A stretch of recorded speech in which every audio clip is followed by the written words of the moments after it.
जैन साथियों, UP home guard का जो पेपर दिए हैं, रिजल्ट का इंतजार कर रहे हैं, तो उन लोगों के लिए एक शेर है कि तेरे इंतजार में हर रोज एक दिया जलाते हैं। तेरे इंतजार में हर रोज एक दिया जलाते हैं, आने वाले बरसों बाद भी आते हैं। तो इस तरह का है कि इतनी देर हो गई है, इतनी देर हो गई है बहुत। अब इस वीडियो में मैं जिक्र करने वाला हूँ वेटिंग लिस्ट को लेकर। बहुत से एक अलग तरह का हाइप बना दिया यूट्यूब पर वेटिंग लिस्ट को लेकर, और वैकेंसी खाली रहेंगी ना रहेंगी, मतलब अभी रिजल्ट आपका जारी हुआ नहीं है उसको लेकर। मैं इस वीडियो में बहुत, मैं नहीं बनाना चाह रहा था वीडियो, लेकिन आपको डाउट बताऊंगा, वेटिंग लिस्ट की सच्चाई बताऊंगा। साथ ही साथ जो वैकेंसी बता रहे हैं 10,000 वैकेंसी खाली हो जाएगी, देखिए ये कोई नई बात नहीं बता रही। वैकेंसी तुम कोई सी भी भर्ती हो, उसमें लगभग 5-7% वैकेंसी, जैसे 60,244 वाली भर्ती हुई थी, उसमें भी लगभग 5,000 वैकेंसी खाली गई थी। तो ये हर बार होता है, कुछ नया नहीं है, ये कुछ नया नहीं है। और यूपी होमगार्ड में बता रहे हैं कि 10,000 वैकेंसी खाली चली जाएंगी, 15,000 वैकेंसी खाली चली जाएंगी। तो ऐसा कुछ नहीं है। देखिए 30,000 ही बच्चों का यूपी कांस्टेबल में नंबर आना है। जो बच्चे कॉमन रहेंगे, ये बिल्कुल क्लियर सी बात है कि उन्हें मतलब जरूर वो लोग कांस्टेबल की ज्वाइन करेंगे। अगर उनका होमगार्ड में भी होगा और कांस्टेबल में होगा तो वो कांस्टेबल की तरफ जाएंगे। तो भर्ती बोर्ड से एक रिक्वेस्ट मैं करना चाहूँगा इस वीडियो के माध्यम से कि आप लोगों जो यूपी होमगार्ड का जो रिजल्ट है, फाइनल रिजल्ट की मैं बात कर रहा हूँ, वो यूपी कांस्टेबल के रिजल्ट के बाद आना चाहिए, चाहे 1-2 महीना लेट हो जाए। उससे क्या होगा कि सीटें बच जाएंगी कि बच्चा मतलब एक बच्चे को एक नौकरी मिलेगी तो वो एक जगह सेटल हो जाएगा, ठीक है। फिर भी लेकिन आपको बता दूं वेटिंग लिस्ट की सच्चाई और रिजल्ट कब तक आ रहा है इसको लेकर मैंने अभी आपको बताया। देखिए वेटिंग लिस्ट को लेकर भर्ती बोर्ड ने, अब ऐसी स्थिति हो गई कि उन्होंने नोटिफिकेशन में, भर्ती बोर्ड साफ लिखता है इस चीज़ को कि कोई भी प्रतीक्षा सूची जारी नहीं करी जाएगी। मतलब भर्ती बोर्ड जब भी नोटिफिकेशन, जैसे आपका यूपी कांस्टेबल का नोटिफिकेशन आया, यूपीएसआई का नोटिफिकेशन आया और यूपी होमगार्ड का नोटिफिकेशन आया, तो भर्ती बोर्ड क्लियर लिखता है उस नोटिफिकेशन के अंदर ही कि आपका कोई भी वेटिंग लिस्ट जारी नहीं की जाएगी। तो वेटिंग लिस्ट को लेकर हर बार ये हवा बना रहे हैं। बहुत से लोग कहेंगे कि आवाज़ उठानी चाहिए, तो आवाज़ उठाने के माध्यम थे, आवाज़ उठाने का एक माहौल बना था, वो माहौल ये लोग निकाल चुके हैं।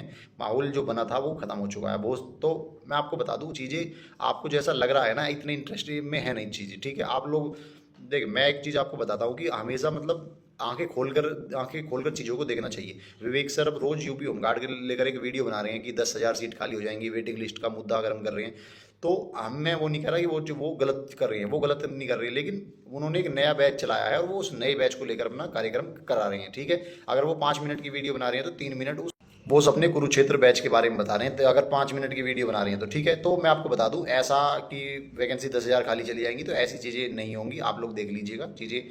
हाँ, लेकिन ये होना चाहिए कि वो यूपी होमगार्ड का जो फाइनल रिजल्ट है वो भर्ती बोर्ड को उसके बाद देना चाहिए, यूपी कांस्टेबल की भर्ती के बाद देना चाहिए था, ठीक है। लेकिन भर्ती पहले आ गई है तो रिजल्ट भी पहले आएगा। आपके और हमारे कहने से चीज़ें नहीं बदलेंगी, उस हिसाब से होगा। दूसरी बात, अब चाहे वैकेंसी 1,000 खाली जाओ या 10,000 खाली जाओ, आपको मैं बता दूं इस चीज़ को लेकर भी भर्ती बोर्ड में इस बात को लेकर चर्चा थी और चर्चा है इस बात को लेकर। तो उसी लिए क्या है कि यूपी होमगार्ड की भी एक नई भर्ती इसी साल, जिसमें लगभग आपको 30,000 के आसपास पद, 30,000 के आसपास पद आपको देखने को मिलेंगे। यूपी होमगार्ड की एक नई भर्ती, जिन लोगों का स्कोर खराब है वो लोग भी परेशान ना हो, यूपी होमगार्ड की एक नई भर्ती आपको इसी साल देखने को मिल जाएगी, ठीक है। यूपी मैं आपको बता चुका हूँ, यूपी कांस्टेबल की भर्ती भी देखने को मिलेगी, यूपीएसआई की भर्ती भी देखने को मिलेगी, ठीक है। अब बात करते हैं यूपी होमगार्ड का रिजल्ट। तो मैं बता दिया, इंतजार की घड़ियाँ समाप्त होने वाली हैं। पूरे यूट्यूब पर ये बात किसी ने नहीं बताई थी, लेकिन मैंने आपको पहले ही बताया था कि मैं मतलब अब लोगों का जो दबाव है या झूठ बोलने की या उल्टे सीधे कमेंट करने की वजह से जून लास्ट, लेकिन जुलाई के फर्स्ट वीक में मैं हमेशा से कहता आ रहा हूँ, 1-1.5 महीने से जब से पेपर हुआ है, कि आपका जो रिजल्ट है जुलाई के फर्स्ट वीक तक जाएगा, यानी ठीक है। बहुत से लोग जून में कह रहे थे, लेकिन नहीं। आप सभी को बता दूं, 25 तारीख से 1-2 दिन पहले मैं फिर कह रहा हूँ, और 1-2 दिन बाद यानी 25 के जस्ट बाद, तो आप यानी इस महीने आपको रिजल्ट जारी होने के लगभग लगभग मान के चलिए 95% चांस है कि जो रिजल्ट है इसी महीने जारी हो जाए, और 5% चांस है कि जुलाई के फर्स्ट वीक तक भी आपका रिजल्ट जा सकता है यूपी होमगार्ड का। जुलाई के फर्स्ट वीक तक भी आपका रिजल्ट जा सकता है यूपी होमगार्ड वालों का, ठीक है। तो अब बहुत से, लेकिन अब भी क्या है, बहुत से लोग ऐसे हैं जो रिजल्ट अभी जारी नहीं हुआ है, लेकिन बहुत से लोग ऐसे हैं अब भी दबा के कमेंट इस बात को ला रहे हैं कि मैं अभी रनिंग नहीं कर रहा, मेरे इतने नंबर हैं। तो मैं इस चीज़ में स्पष्ट था, आप लोग मेरी वीडियो अगर लगातार देख रहे हैं तो विश्वास कीजिए, किसी न किसी पे तो आपको विश्वास करना पड़ेगा। तो आप मुझ पर विश्वास कीजिए, मैं आपको सही चीज़ें बता रहा हूँ। अगर आपके 50 के आसपास बन रहे हैं जनरल, ओबीसी, ईडब्ल्यूएस, तो आप रनिंग कीजिए। मैं ये नहीं कह रहा कि 50 पे आपका सिलेक्शन हो जाएगा।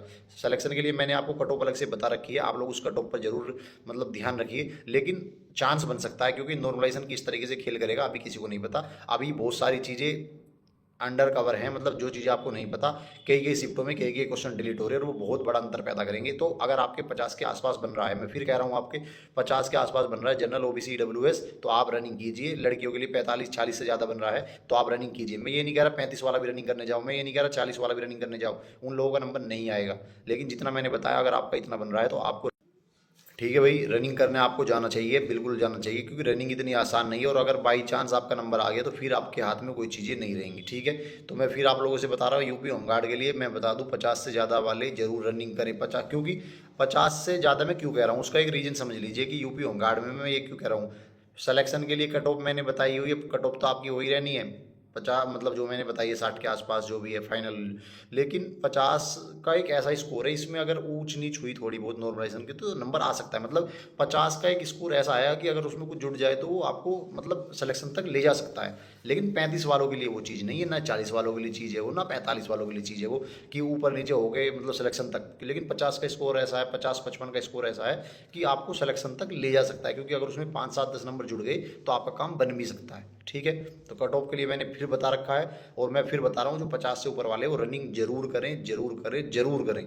अब ये इस वीडियो को लास्ट वीडियो मानकर आप लोग मेरी बात समझ लीजिए कि भैया ने बता दिया, तो रनिंग आप जरूर कीजिए। अब ये कमेंट नहीं आना चाहिए कि मैं रनिंग नहीं कर रहा हूँ या रनिंग मतलब रिजल्ट आने के बाद रनिंग स्टार्ट करूँगा। नहीं, रनिंग आपको अभी से करनी है, बढ़िया तरीके से करनी है। अगर 50 से ऊपर स्कोर बन रहा है तो किसी की मत सुनो, इस वीडियो को देख लो, आज से ही रनिंग स्टार्ट कर दो। अगर आपने अभी तक रनिंग स्टार्ट नहीं करी है तो मेरे कहने से रनिंग स्टार्ट कर दो। रनिंग से कुछ नुकसान नहीं होने वाला, आपका शरीर बढ़िया होगा। ठीक है, रनिंग वैसे भी रेगुलर बेस पे इंसान को करनी ही चाहिए। ठीक है, तो फिर मैं बता रहा हूँ रनिंग के लिए आपको 50 से ऊपर वाले जरूर रनिंग कीजिए। लड़कियाँ 45-46 से ऊपर अगर बन रहा है, और कैटेगरी वाइज आपको एससी वाली अगर 46-47 बन रहा है तो उन्हें तो जरूर ही करना चाहिए रनिंग, जरूर से जरूर रनिंग करना चाहिए। आशा करता हूँ आपके जो कन्फ्यूजन है वो दूर हो गए होंगे। रही बात वेटिंग लिस्ट के बारे में, तो वेटिंग लिस्ट भर्ती बोर्ड के द्वारा किसी भी कीमत पर जारी नहीं की जाएगी, ऐसा भर्ती बोर्ड ने नोटिफिकेशन में लिखा हुआ है। साथ ही अगर कोर्ट में भी चैलेंज होगी उस चीज़ को तो वो कोर्ट में भी भर्ती बोर्ड के पास अपना एक रास्ता है कि हाँ मैंने पहले ही नोटिफिकेशन में लिखी हुई है ये चीज़ कि हम किसी भी तरह की वेटिंग लिस्ट जारी नहीं करेंगे। समझ में आ गई? तो भर्ती बोर्ड ने ये स्पष्टता कर रखी है अपने नोटिफिकेशन में ही कि वेटिंग लिस्ट जारी नहीं होगी। तो इसको लेकर आप लोग ज़्यादा वो ना करें, लेकिन आवाज़ एक माध्यम से उठनी चाहिए और वेटिंग लिस्ट जारी होनी भी चाहिए, क्योंकि बहुत सारी वैकेंसियों का नुकसान होता है और बहुत सारे लोग ज्वाइन नहीं करते। ये आज की बात नहीं है, पहले से ही है। लेकिन यूपी पुलिस कांस्टेबल में हो या यूपी पुलिस का जो भर्ती बोर्ड है, इसका पहले से ही ट्रेंड रहा है, ये वेटिंग लिस्ट जारी नहीं करता है। वेटिंग लिस्ट तो आप लोग मानिए रेलवे वाले हैं जो वो जारी करते हैं ठीक ठाक, वरना उनके अलावा कोई नहीं करता। दिल्ली पुलिस में वेटिंग लिस्ट जारी होती है, वो नोटिफिकेशन में लिख कर भी देते हैं कि 15% रिजर्व पैनल हम लोग रखेंगे। लेकिन होता क्या है, वहाँ भी कोर्ट जाना पड़ता है। अगर तुम कोर्ट नहीं जाओगे तो वेटिंग लिस्ट जारी नहीं होगी। लेकिन यूपी कांस्टेबल में या यूपी होमगार्ड में नहीं होगी, क्योंकि उन्होंने नोटिफिकेशन में पहले से ही स्पष्ट की। तो अब फिर मैं बता रहा हूँ, किसी इधर उधर की ना सुने, रनिंग पर अच्छी तरीके से फोकस करें, क्योंकि रनिंग इतना आसान नहीं है। जो लोग रनिंग कर रहे हैं उनको पता है रनिंग कितना मुश्किल है। पैरों में दर्द हो रहा है, घुटनों में दर्द हो रहा है, तो बहुत सारी चीज़ें आपको रनिंग के दौरान फेस करनी पड़ेंगी। रनिंग इतनी आसान नहीं है जितनी आपको लगती है। ठीक है, तो जितने भी लोग मेहनत कर रहे हैं भाई, अच्छी तरीके से मेहनत कर लो, रनिंग निकाल लो, सिलेक्शन हो जाएगा आपका, परेशान होने की जरूरत नहीं। ठीक है, जय हिंद।